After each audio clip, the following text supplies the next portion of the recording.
Buenos días, nosotros vamos a presentar el tema número 5 que trata sobre cómo los antibióticos matan a las bacterias, compuesto por los integrantes Acuña Hernández Itzel, Gutiérrez Terán Anelis, Hernández Valles Karen, Tanori Murrieta Eduardo y Preciado Robles María.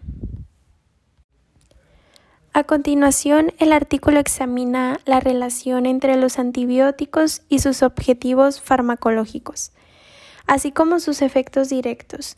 Y este va a señalar que, aunque se comprendan bien las interacciones entre antibióticos y sus blancos farmacológicos, las respuestas de las bacterias a los antibióticos que causan la muerte celular son más complejas y son menos comprendidas.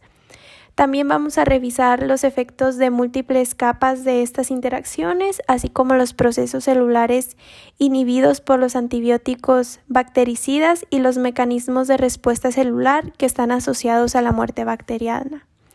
También se van a discutir nuevos avances en el entendimiento de estos mecanismos, especialmente pues a través del estudio de las redes biológicas, y se va a mencionar cómo estos conocimientos podrían ser utilizados para desarrollar nuevas terapias antibacterianas, incluyendo pues la biología sintética.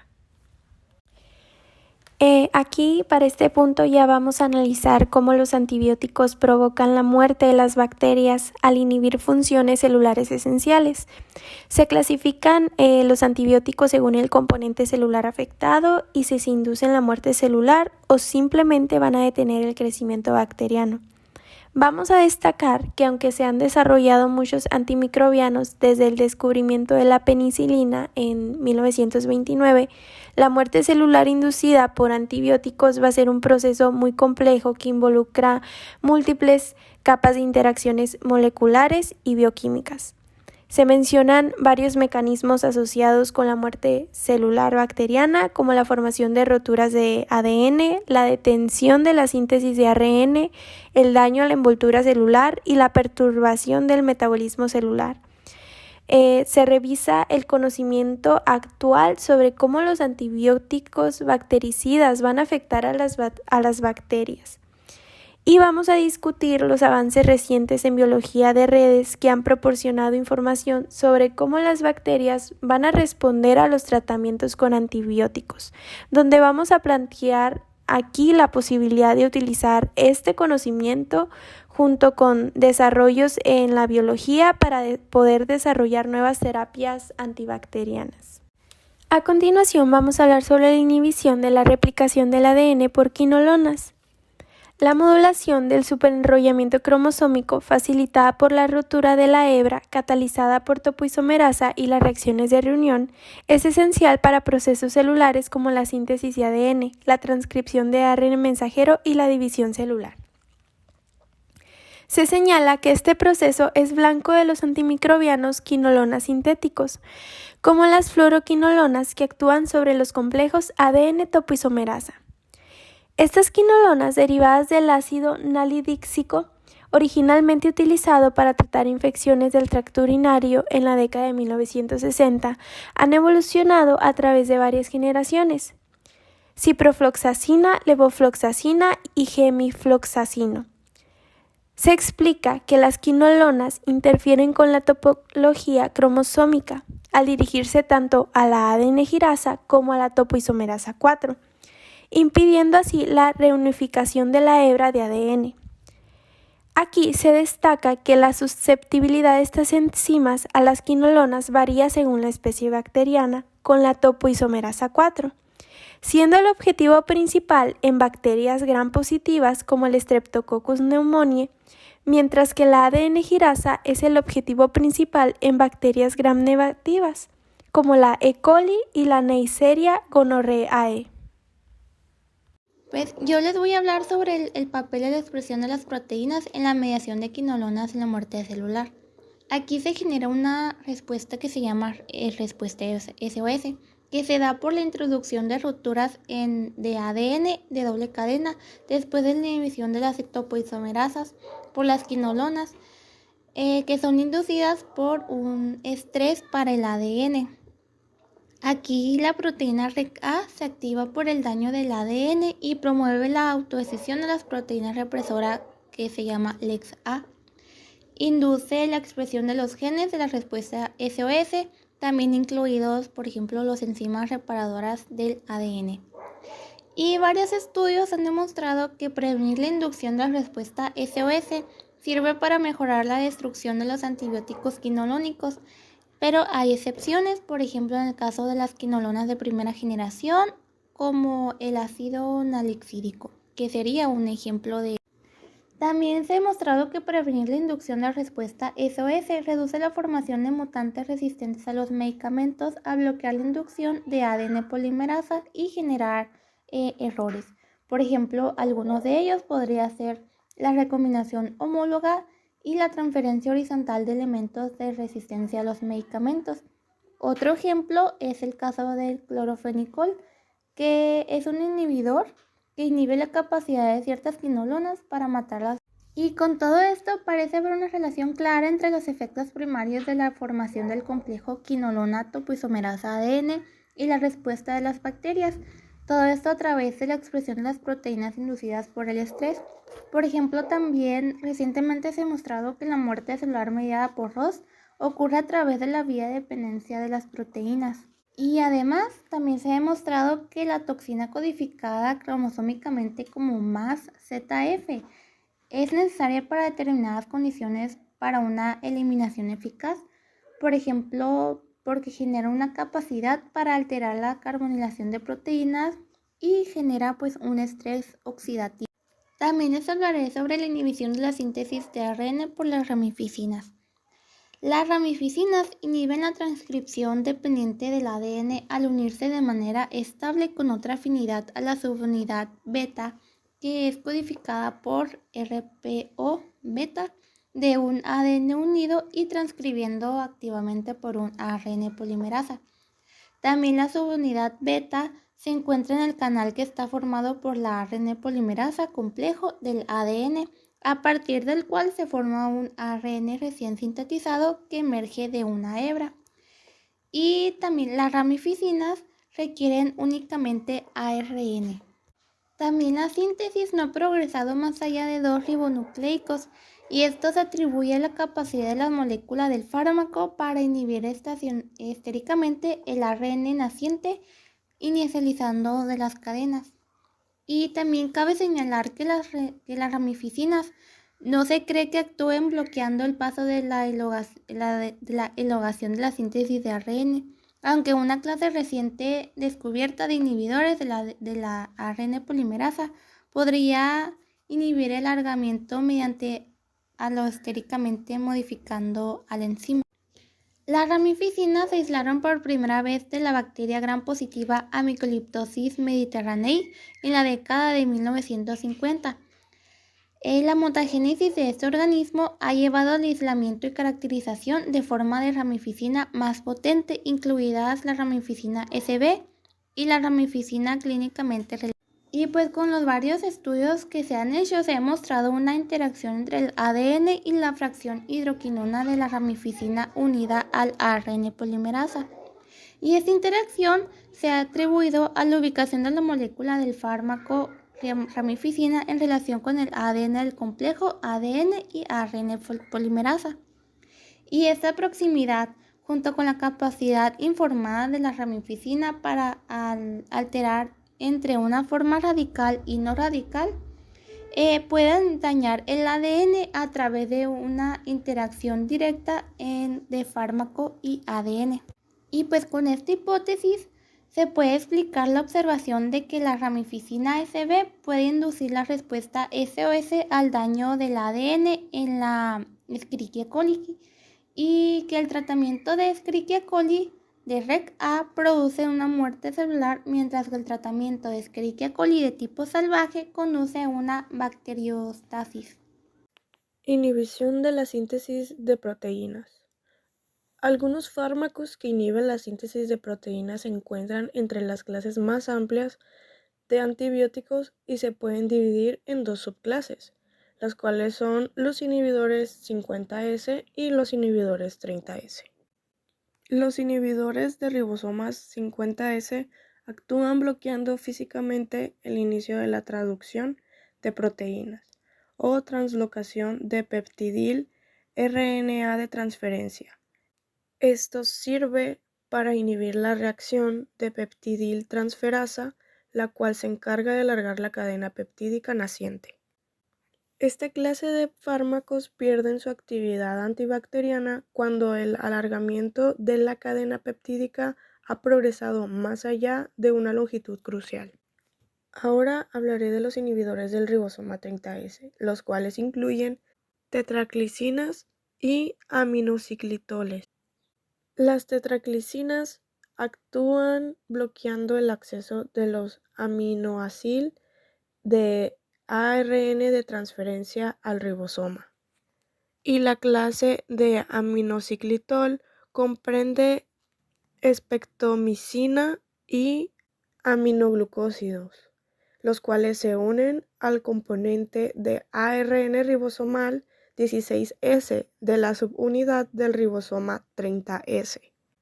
La espectinomicina interfiere con la estabilidad de la unión del peptidil ARN de transferencia al ribosoma al inhibir la translocación catalizada por el factor de elongación, pero no causa una traducción errónea de proteínas. Esto nos lleva a la captación de aminoglucósidos, la cual nos promueve la traducción errónea de proteínas mediante la incorporación de aminoácidos incorrectos en las cadenas peptídicas alargadas, lo que contribuye a la destrucción celular. Los aminoglucósidos pueden afectar la composición de la membrana mediante la incorporación de proteínas de membrana mal traducidas a la membrana citoplasmática, esto aumentando así la permeabilidad celular, lo que permite un mayor acceso del fármaco, a lo cual nos lleva que es una suficiente absorción de aminoglucósidos, lo cual resulta en una mayor inhibición de los ribosomas y muerte celular. También podría ocurrir en función de los cambios en la integridad de la membrana debido a la incorporación de proteínas de membrana mal traducidas. En la siguiente imagen, del lado superior izquierdo, podemos observar la interferencia con la síntesis de proteínas en ribosomas. Y aquí podemos encontrar nuestros inhibidores, los cuales son el 50S y pues el 30S, el cual nos mencionan algunos fármacos. Y si se dan cuenta, en el 30S vienen los aminoglucósidos, los cuales pues son los que incorporan proteínas en la membrana mal traducidas, como ya lo habíamos mencionado anteriormente. También se logran observar varias interferencias, ya sea con la síntesis de la pared o también interferencias con la replicación y transcripción. También se logra observar interferencia con la membrana celular, lo cual nos lleva a una pérdida de la permeabilidad y salida del citoplasma. Esto ya lo habíamos mencionado con los aminoglucósidos, pues son los cuales nos hacen perder esa permeabilidad. Se cree también que una alteración en la permeabilidad de la membrana debido al daño de la membrana incluido por los aminoglucósidos es uno de los mecanismos por los cuales dicha pérdida de permeabilidad se da mejor si los aminoglucósidos van junto con los beta-lactámicos.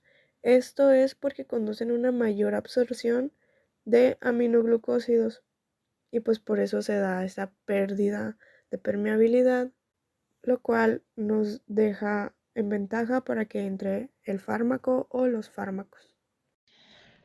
Yo les voy a platicar sobre la biología de redes de antibióticos. Como se había explicado anteriormente, la muerte celular mediada por antibióticos es un proceso bastante complejo, proceso que solo comienza con la interacción de fármaco y objetivo que es más bien el estudio para ver cómo es la unión de un fármaco bactericida y terminando con su muerte celular bacteriana. Esta ha sido una gran herramienta en la ciencia porque explora las diferentes capas de respuestas de bacterias de diferentes tratamientos antibióticos. Un gran ejemplo de esta ha sido pues una biblioteca de lesión de un solo gen de genes no esenciales en E. coli 115 y una biblioteca de mutagénesis de transposones en aeruginosa 116, que han proporcionado información importante sobre las cifras y tipos de genes que afectan la eficiencia del tratamiento, bacterias versus efectos bacteriostáticas, incluido aquellas relacionados con salida y absorción o degradación de las moléculas del fármaco.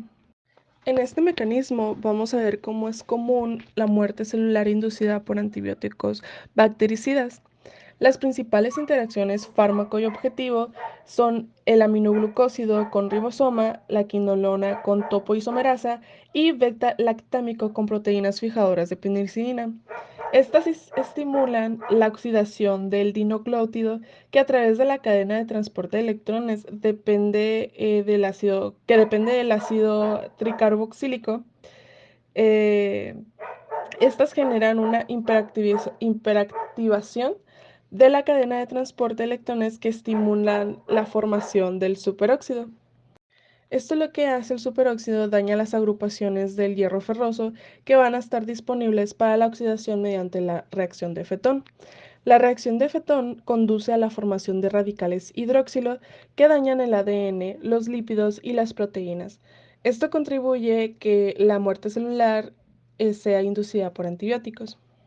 Y es así como las quinolonas, los beta-lactámicos y los aminoglucósidos también desencadenan la formación de radicales hidroxilos y la muerte celular a través de la envoltura.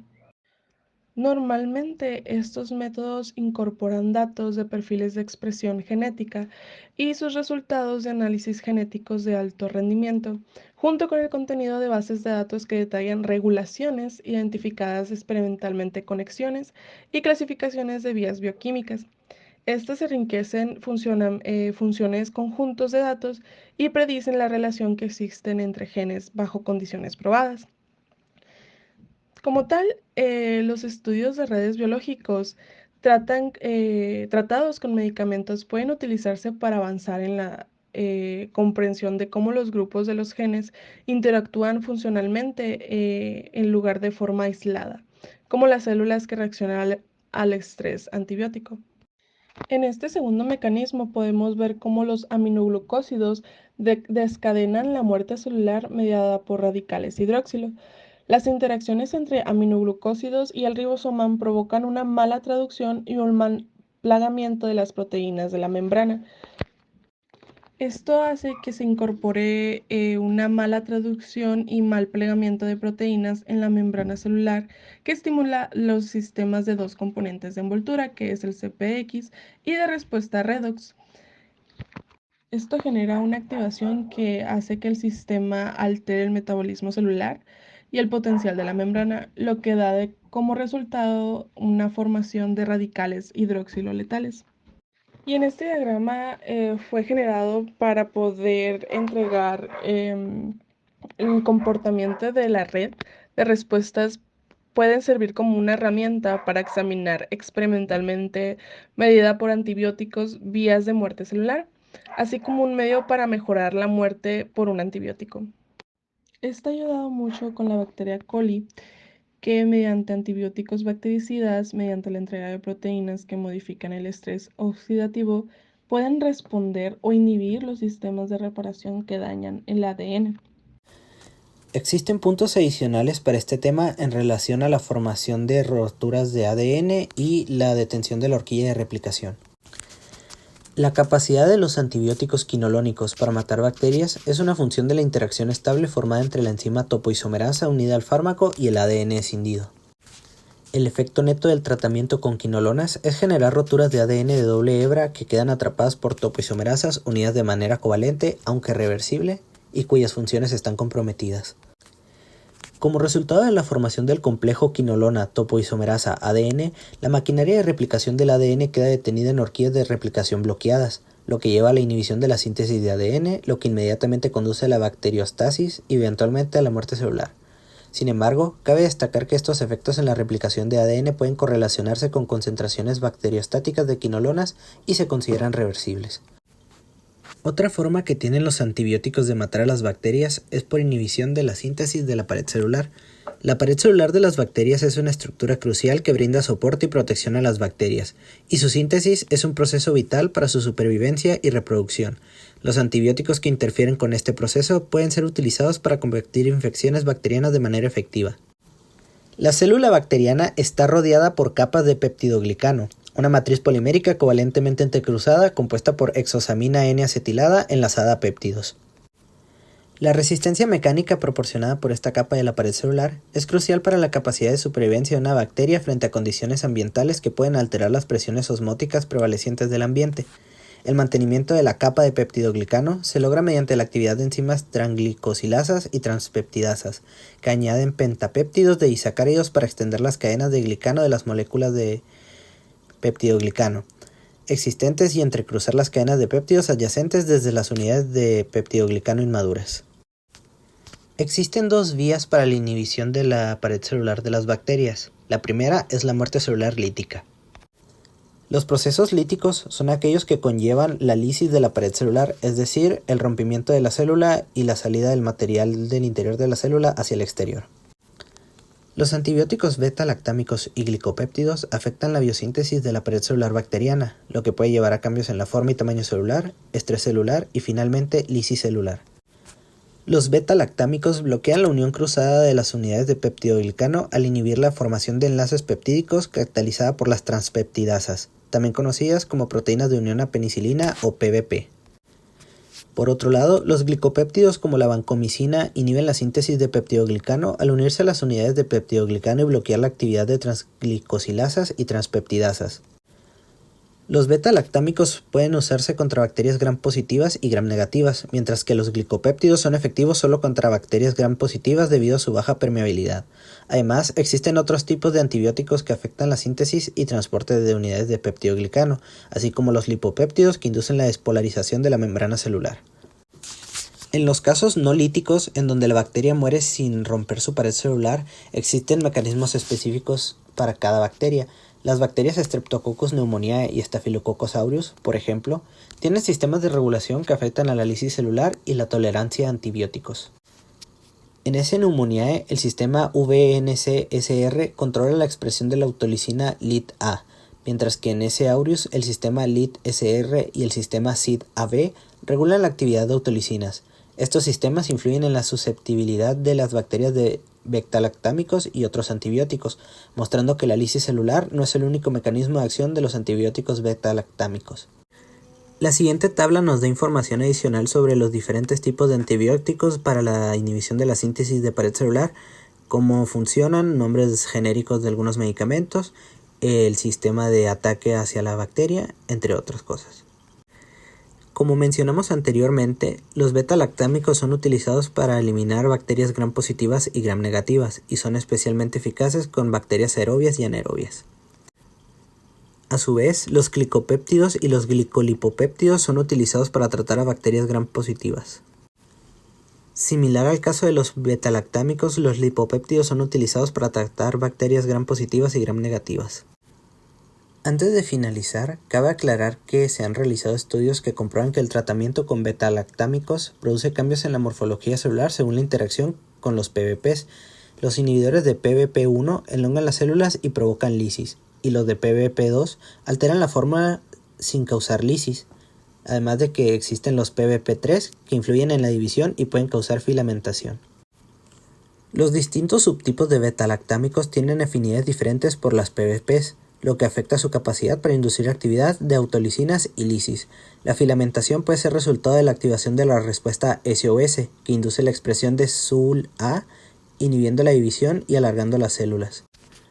Los beta-lactámicos que inhiben PBP3 y causan filamentación estimulan el sistema DPI-AB, que activa la respuesta SOS. Interrumpir la señalización de DPI-AB o eliminar SUL-A puede aumentar la letalidad de los beta-lactámicos, sugiriendo un papel protector de SUL-A contra la lisis al limitar la interacción entre PBPs y autolisinas. Además, antimicrobianos que dañan el ADN inducen la respuesta SOS y la filamentación, lo que implica una interacción entre el recambio de peptidoglicano y la respuesta SOS en la muerte celular mediada por antibióticos. Por nuestra parte ha sido todo. Espero les haya gustado y haya sido de su agrado. Muchas gracias.